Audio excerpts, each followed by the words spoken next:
What's been on your heart recently? Ooh, that's a good one. What's been on my heart? Oh, no. Oh, jeez. If anything.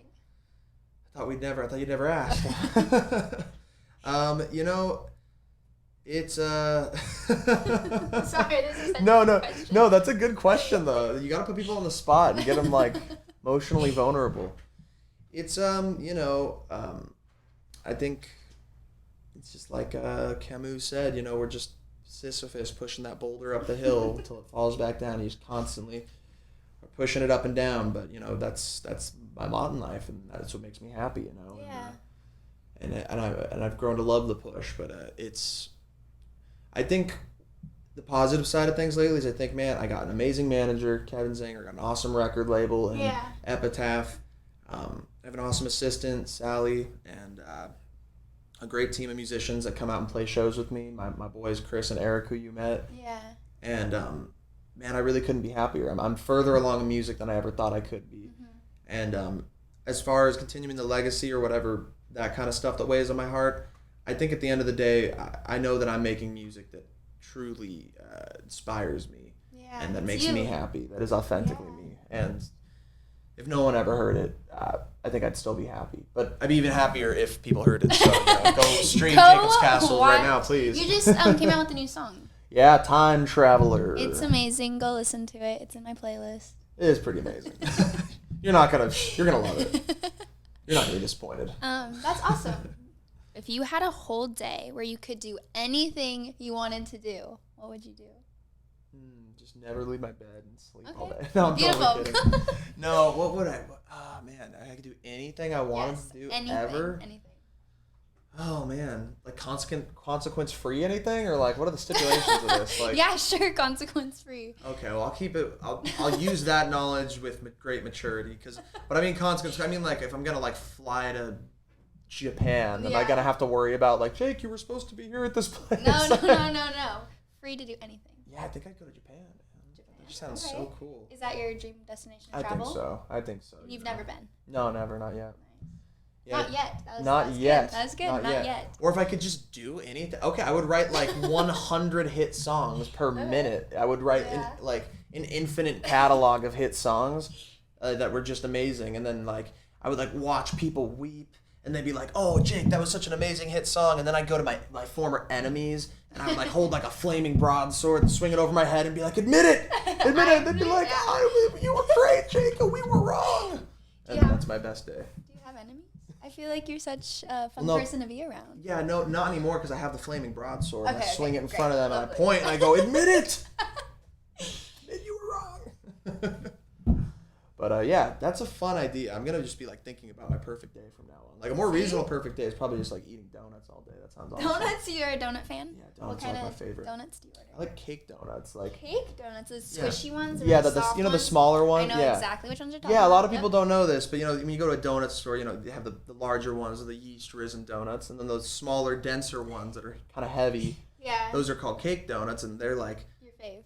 The pink frosting with rainbow sprinkles, like one cake donut dunked in like boiling hot, bitter, nasty coffee is like just that donut shop. That's like, I literally do that. Like I treat myself. I probably go do that after this. After I do like big boy adult stuff, I go and just get one donut and dunk it in coffee, and it's great. Guilty pleasure? Oh yeah, a lot of those. Have you ever been in love? Yes, yeah. Thrice I've been to love. Thrice I've been broken. Okay. I'm all being all antiquarian today. Yeah, I have. I've been in love. Hasn't everybody? Yeah. Yes, absolutely. Right? Like I love my cat. Oh my gosh. Jacob has the cutest cat in the entire world. His name is Creature, and he also has another one, Fluffy. Fluffy is the other one. They are hairless cats. I don't want to hear anybody say anything about hairless cats because his cats cats are amazing. Here, I have to be that guy, even if we cut this out. Yeah. But like, show each camera. This is Creature the cat. He is a little pink boy. He looks to me like a raw chicken. And then last night, I did a photo shoot with them because they were just looking so cute. Maybe it's just me solo with them. Oh my gosh, how cute. I don't know if the cameras could pick it up too, but here we go. Yeah, there we go. Little Jacob baby will Fluffy. ask his cats to give him kisses, and they literally listen to him and will kiss his face. It's so funny. It's so cute.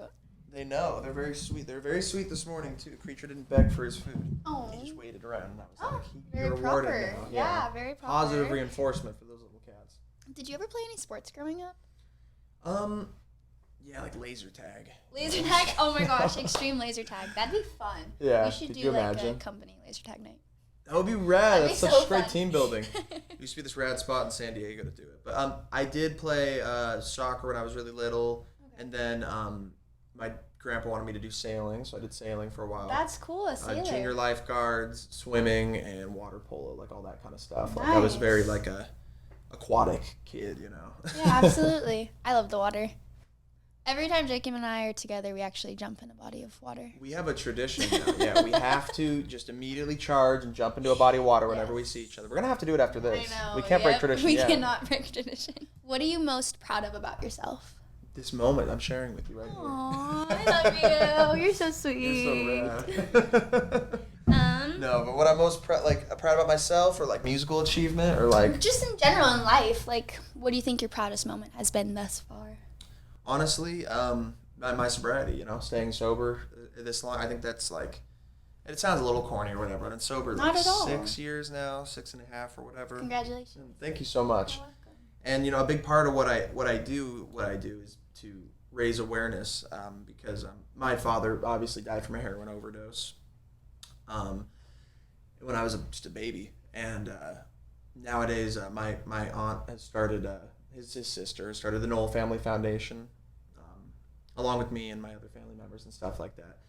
And we have an awesome members of people on the board, and we're trying to raise awareness about the opioid crisis that's happening in America. You know, fentanyl is insane, and I always tell people that everybody knows at least someone who's been affected by this stuff, and it's just so common out there, not talked about enough. So, the Nowell Family Foundation is recently opening up Bradley's house, and it's a treatment center for musicians who might not have the necessary means to get rehabilitation for their opioid addiction. I didn't even know that. That's awesome. Yeah. That is so cool. So I have to plug it here because it's a big part of like, I don't want to just do music just because I'm like trying to be famous like my old man. You know what I mean? Yeah. Like, I really think that my dad sacrificed himself for something, and I think people out there need to hear the story and need to know that young people and old people alike are sick of all of our friends and family and our beloved musicians dying. Yeah, from drug 100%. overdoses. It's been, you know, So hard. over 50 years of culture of drugs and alcohol in the music industry, and I think that there still should be that there. I'm still an entertainer. I want people to party and have a good time, but I also want there to be proper education and awareness. Yeah, awareness Yeah. and measurements put in place. Like if you're out there on tour, you better have Narcan in your tour bus, man. Like you never know what's gonna happen out there. I'm a big advocate for that. And part of what I'm doing with my music is I want to have that be a message that I bring along with me. Absolutely, You know? a staple in what you Yeah. are. Absolutely. 100%. That's incredible. I had no idea. That's amazing. Yeah, thank you so much. Is it hard, like being around that sometimes? Actually, no. No. Really not. I mean, if I'm ever do get uncomfortable, I know I can just leave. Yeah. But ultimately, like I want everybody around me to have a good time. Like you know, like. Yeah. A lot of times people want to be like overly respectful, like, oh, I want to drink around, And I'm like, dude, if I wanted to drink, I'd just do it. Like, I'm not like, I think it's those people who like, you know, I think we get that from movies a lot though too. And people are just genuinely being respectful too, which is awesome.